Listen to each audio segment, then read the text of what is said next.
ଜୟ ଜଗନ୍ନାଥ ପିଲାମାନେ। OIT ପ୍ଲାଟଫର୍ମରେ ମୁଁ ତୁମମାନଙ୍କୁ ସ୍ୱାଗତ ଜଣାଉଛି।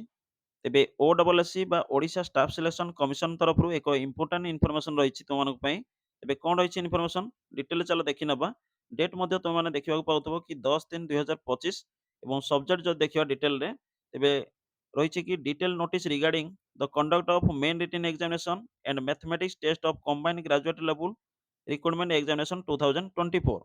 ତେବେ ଯେଉଁମାନେ CGL 2024 ର ପ୍ରିଲିମ୍ କ୍ଲିୟର କରିଥିଲେ ତେବେ ସେମାନଙ୍କର ମେନ୍ ରିଟନ୍ ଏକ୍ଜାମିନେସନ୍ ଡେଟ୍ ଆସିଯାଇଛି ଏବଂ ଡିଟେଲରେ ଯଦି ଆମେ ତାର ଡେଟ୍ ଦେଖିବା ତାହେଲେ ତୁମମାନଙ୍କର ଡେଟ୍ ଅଫ୍ ଏକ୍ଜାମିନେସନ୍ ଅଛି 29/3/2025 ଏବଂ ସଟରଡେ ଯାହାକି ଶନିବାର ଏବଂ ପେପର ରହିବ ମ୍ୟାଥମେଟିକ୍ସ ଟେଷ୍ଟ ଫୁଲ୍ ମାର୍କ ରହିଛି 100 ମାର୍କ ଡ୍ୟୁରେସନ୍ ଅଫ୍ ଏକ୍ଜାମ ଯାହାକି 3ଟାରୁ ଷ୍ଟାର୍ଟ ହେଇକି ତୁମର 5ଟା ପର୍ଯ୍ୟନ୍ତ ରହିବ।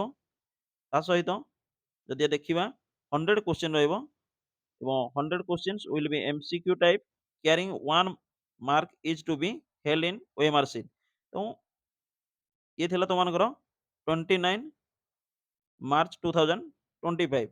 ଦେନ୍ ରହିଲା 30/3/2025 ଯାହାକି ସଣ୍ଡେରେ ତୁମମାନଙ୍କର ପେପର ରହିବ ଲାଙ୍ଗୁଏଜ ଇଂଲିଶ ଆଣ୍ଡ ଓଡ଼ିଆ ଏବଂ ଯଦି ଦେଖିବା ଫୁଲ୍ ମାର୍କ ତାହେଲେ 100 ମାର୍କସ୍ ଆସିବ।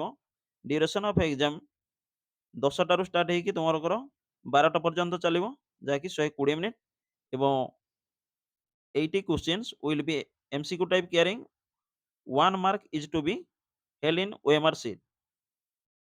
ଦେନ୍ ରହିଲା ସେଇ ଡେଟ୍ରେ ତୁମମାନଙ୍କର ଜେନେରାଲ ଷ୍ଟଡିଜ୍ 100 ମାର୍କସ୍ ଅଛି ଏବଂ ଡ୍ୟୁରେସନ୍ ଅଫ୍ ଏକ୍ଜାମ ଯଦି ଦେଖିବା 3ଟା PM ରୁ ତୁମମାନଙ୍କର 4ଟା 30 ପର୍ଯ୍ୟନ୍ତ ଚାଲିବ 90 ମିନିଟ୍ସ ଏବଂ 100 question will be MCQ type carrying 1 mark is to be held in OMR seat.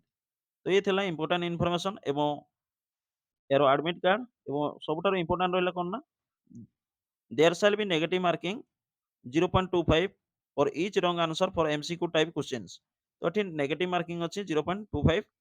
ତା ସହିତ ଆଡମିଟ୍ କାର୍ଡ କେବେଠାରୁ ଡାଉନଲୋଡ୍ କରିପାରିବ ନା ଏଠି ମେନସନ୍ ଅଛି ତୁମମାନଙ୍କର କି 25/3/2025 ରେ ତୁମମାନେ ଏହାର ଆଡମିଟ୍ କାର୍ଡ ଡାଉନଲୋଡ୍ କରିପାରିବ। ଆଶା କରେ ନିଶ୍ଚିନ୍ତ ତୁମମାନଙ୍କୁ ହେଲ୍ପଫୁଲ୍ ହେଇପାରିବ ଏବଂ ତୁମମାନଙ୍କ ସହିତ ଦେଖା ହେବ ନେକ୍ସଟ ଏକ ଭିଡିଓରେ। Thank you.